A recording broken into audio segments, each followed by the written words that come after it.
I'm Ron Paul. I'm a congressman from Texas, serving in my 10th term. I am the champion of the Constitution. You get the sense that the country is desperate for someone to show us the way. Not the old way, not the same way, but a new way. Ron Paul, who raised more than $5 million in the third quarter, trailing not far behind fellow Republicans like John McCain and Fred Thompson. Ron Paul, who has a huge internet following. He's a congressman, a physician who's delivered more than 4,000 babies. Ron Paul has been married to the same woman for 50 years, which means he doesn't come to the race with a lot of the assorted baggage that some of the other candidates for the White House do. So here's the question. Should more people be listening to what Ron Paul has to say? Ron Paul! Ron Paul! Ron Paul! Ron Paul! We have allowed our nation to be overtaxed and overregulated and overrun by bureaucrats. The founders would be ashamed of us for what we're putting up with.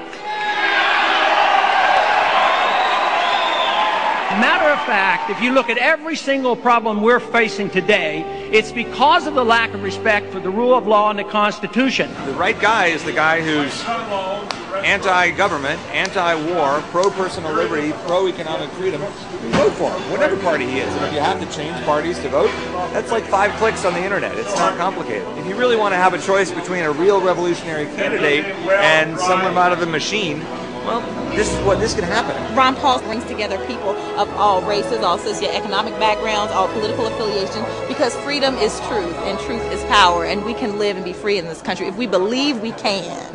John writes from West Virginia, yes, more people should listen. A rarity. A man of principle, integrity, and high values running for president. Exactly what America needs in this day and age. If you were president, would you work to phase out the IRS? Immediately. That's what they call a softball. And you can only do that if you change our ideas about what the role of government ought to be. If you think the government has to take care of us from cradle to grave, and if you think our government should police the world and spend hundreds of billions of dollars on a foreign policy that we cannot manage, you can't get rid of the IRS. But if you want to lower taxes, and if you want the government to quit printing the money to come up with shortfall and cause all the inflation, you have to change policy. Congressman Ron Paul, you appear to have consistent, principled integrity. Americans don't usually go for that. 1,500 people packed into the War Memorial Auditorium to see Paul speak. The Republican is making waves for his anti-war, limited government positions. This is just a small example of the types of things that are happening really across the country. Why are you resonating with people out there? Is it because of your opposition to the war in Iraq? I think that's part of it. I think the message obviously is popular enough. They say, yes, we like the ideas of freedom, the Constitution, limited government, less taxes. But I think the other part is people are worried, more so than I think the politicians on the Hill understand. What is going on? I want to stand and listen to the answer to my question. Why are you arresting me for asking? Help!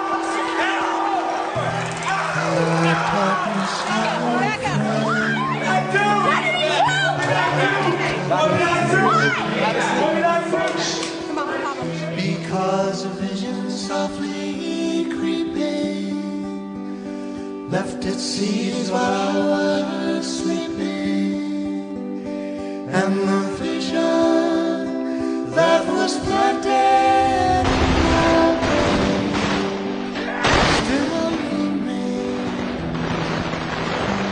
Congressman Paul, I believe you are the only man on the stage who opposes the war in Iraq. Are you out of step with your party? Is your party out of step with the rest of the world? If either of those is the case, why are you seeking its nomination? Well, I think the party has lost its way because the conservative wing of the Republican Party always advocated a non-interventionist foreign policy. No nation building, no policing of the world. Republicans were elected to end the Korean War. The Republicans were elected to end the Vietnam War. There's a strong tradition of being anti-war in the Republican Party. It is the constitutional position. It is the advice of the founders to follow a non-interventionist foreign policy. Stay out of entangling alliances. Be friends with countries. Negotiate and talk with them and trade with them. Our foreign policy has what the CIA calls blowback. It has unintended consequences. You can go back to 1953 when we put the Shah into power, or us supporting Osama bin Laden and radicalizing the Islamics to go after the Soviets, and that comes back as blowback. Peace is a powerful message, especially after the war has been going on and the people wake up and realize how many people die and how much it costs. Logic tells us that we can make a better world in a much easier way than causing wars. You just never heard this logic from someone who's actually going to run the country.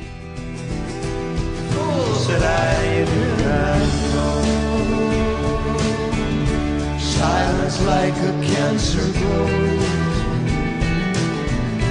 Hear my words that I might teach you. Take my arms that I might reach out to you. But my words like the freedom message brings us together. It doesn't divide us.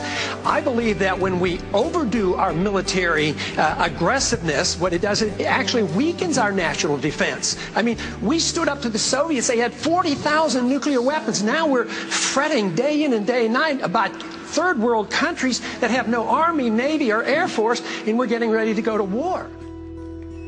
Ron Paul says to a lot of people eager to hear this message, you can be anti-war and be a conservative. In fact, he says, if you're a real small government conservative, you have to be anti-war. His message is resonating. Including, interestingly enough, from soldiers. According to one study, Congressman Paul received more campaign cash from members of the military than did any other Republican presidential candidate. And finally, Steve writes from Pennsylvania, remember the line from the classic Simon and Garfunkel song, The Sound of Silence, the line that says the words of the prophets are written on the subway walls and tenement halls. When I hear Ron Paul, sometimes I wonder whether I'm not listening to a latter-day prophet with the way he speaks truth about what our nation has come to. the sign said the words of the prophets are written on the subway wall.